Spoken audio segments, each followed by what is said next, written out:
Multi star cinema మీరే కదా first introduce చేసింది? సార్ గుండమ్మ కదా అని ఎప్పుడు విజయ ప్రొడక్షన్స్ తీశారు కదా, మేము దేవుడు చేసిన మీరు దేవుడు చేసిన మనుషులు.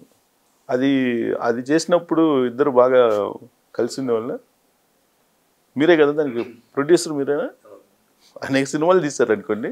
మోసగాడు, పన్నెండు కాపురం, దేవుడు చేసిన మనుషులు, సీతారామరాజు, పాడి పంటలు, వరుసన 50 ఏళ్ళు అయినాయి ఆ సినిమాలు వచ్చి.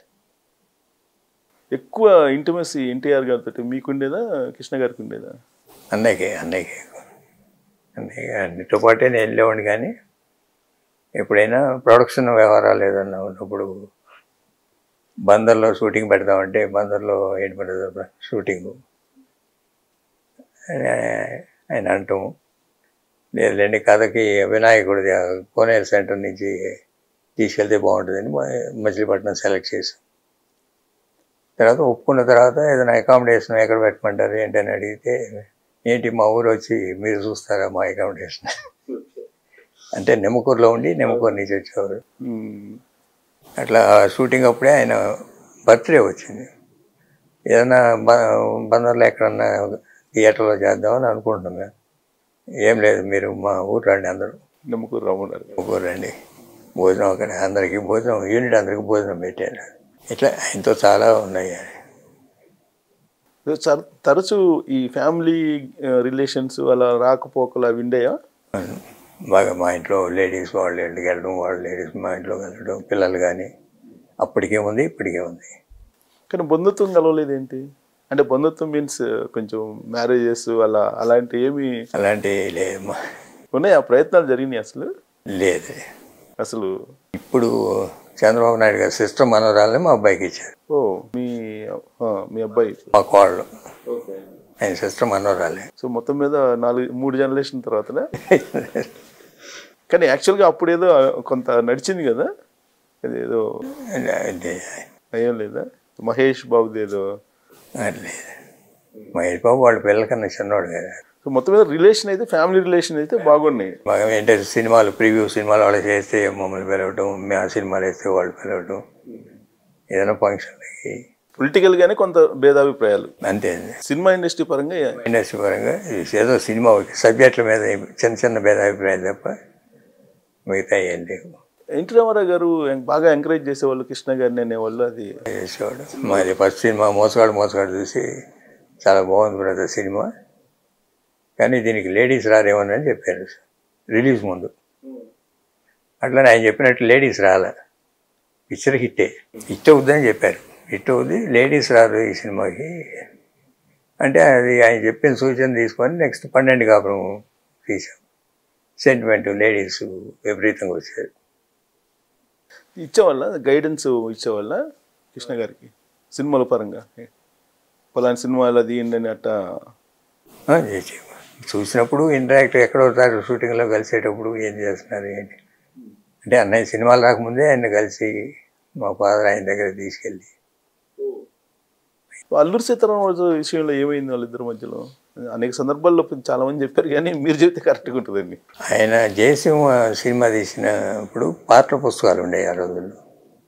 ఆయన నెక్స్ట్ మా రాబో చిత్రం అల్లూరి సీతారామరాజు అని వేశారు, ఎప్పుడు 1950s. ఇప్పుడు ఆయన తీలే. ఇప్పుడు మేము అనుకున్నప్పుడు దేవుడు చేసిన మనుషులు మేము కృష్ణ గారికి కెరీర్ పైకి తీసుకెళ్ళాలని ఒకదానికి విరుద్ధంగా ఉండేట్టు సబ్జెక్ట్స్ మీరు చూస్తే, మోసగాడు ఒక యాక్షన్ టైప్, 12 కాపురం ఒక లేడీస్ సెంటిమెంట్, దేవుడు చేసిన మనుషులు ఒక మల్టీ స్టారర్. అట్లానే నెక్స్ట్ 100వ సినిమాగా ఏదైనా కొత్తదనంగా తీద్దామనే ఆలోచనలో సీతారామరాజు.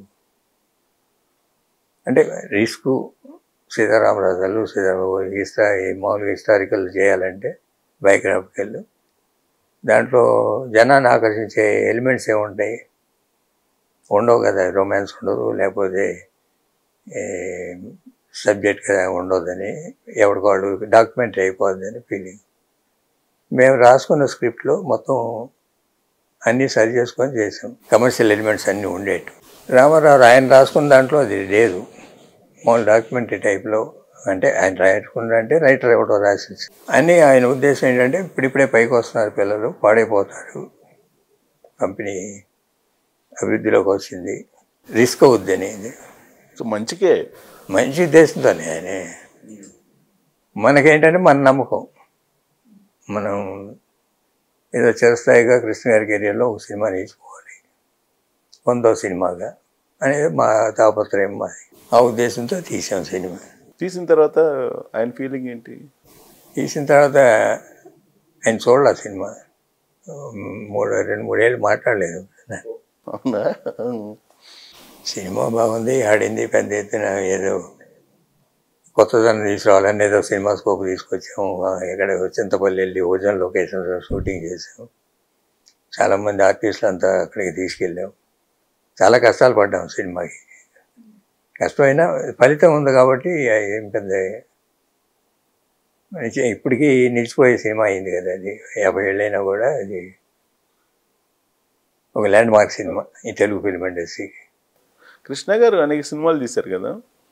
మీ చాంబర్కి రాగానే ఫస్ట్ కనిపించింది ఏంటంటే అల్లూరి సీతారామరాజు గెటప్లో కృష్ణ గారు ఉండేది. అది ల్యాండ్ మార్క్ అనేనా పెట్టుకుంది మీరు? ఆయన ల్యాండ్ మార్క్ సినిమా. అదే అందుకే పెట్టుకున్నారు చాంబర్లో. అదే ఎవరు చాలా సినిమాలు ఉన్నాయి కదా. చాలా సినిమాలు ఉన్నాయి. ఎన్నున్న సీతారామరాజు ఇవాళ జీవిత చరిత్ర చెప్పుకుంటున్నారంటే ఈ సినిమా బట్టి. లేకపోతే సీతారామరాజు విగ్రహం భీమవరంలో పెట్టారంటే ఈ రూపురేఖల్లోనే పెట్టారు. ఒరిజినల్ సీతారామరాజు లాగా పెట్టలేదు వాళ్ళు, ఈ రూపురేఖలు ఉండేట్టు పెట్టారు. ఇది నరేంద్ర మోడీ ఓపెన్ చేసింది. సో అందుకే మీరు ఆ సినిమా చిరస్థాయిగా అసలు ఎప్పటికీ మర్చిపోలేనటువంటి. సార్ మా ఫౌండేషన్ మోసగాడి కంపెనీ ఫౌండేషన్. చిన్న సినిమా అయినా ఇప్పటికే ఈ కంపెనీ ఇలా నిలబడిందంటే ఫౌండేషన్ అదే. సో ఇప్పుడు జనరల్గా ఫ్యామిలీ మెంబర్స్ సినిమాల్లోకి వస్తుంటారు కదా. మీరు ముగ్గురు అన్నదమ్ములు, మీకు ఎప్పుడు సినిమాల్లోకి రావాలి, తెర మీద కనిపించాలి అనిపించలేదా? అంటే సినిమాల్లోకి రావాలంటే మీరు నిర్మాతగా ఉన్నారు, ఒక భాగస్వామ్యం ఉంది, నేపథ్యం ఉంది, కానీ తెర మీదకి రావాలనే ఆలోచన ఎప్పుడు లేదు, రాలేదు ఫస్ట్ నుంచి. అంటే ప్రొడ్యూసర్ బాధ్యత ఎక్కువ. ఇవాళ ప్రొడ్యూసర్లు అంటే క్యాషియర్లు అయిపోయారు, కానీ ఇప్పుడు చేసే 20 మంది పని ఒకళ్ళని చేసేవాళ్ళం. స్క్రిప్ట్ సెలెక్షన్ కానీ, ఆర్టిస్ట్ సెలెక్షన్ కానీ, ఈ సెట్ వైజ్ బ్రేక్ డౌన్ అని కానీ, లొకేషన్ సెలెక్షన్ కానీ, ఏదైనా రిలీజు, ప్రమోషను, ఏదో డిజైన్ చేయాలనుకుంటే అవసరమైతే ఈశ్వర్ ఇంటికి వెళ్ళి 2-3 రోజులు కూర్చునేవాళ్ళు కూడా నైట్స్. సాటిస్ఫాక్షన్ వచ్చేవారు. ఇప్పుడంటే మీకు ఫోటోషాప్ ఏదో వచ్చింది, ఈ ఫోటో తీసి పెడతారు. అవును, గ్రీన్ మ్యాట్లో పెట్టేసి లాగిచ్చేస్తారు. అప్పుడు అవి లేవు కదా. హ్యాండ్తో స్కెచ్ చేసేటప్పుడు మనం కూర్చుంటే కొంచెం బెటర్గా చేస్తాడు మనసు పెట్టి.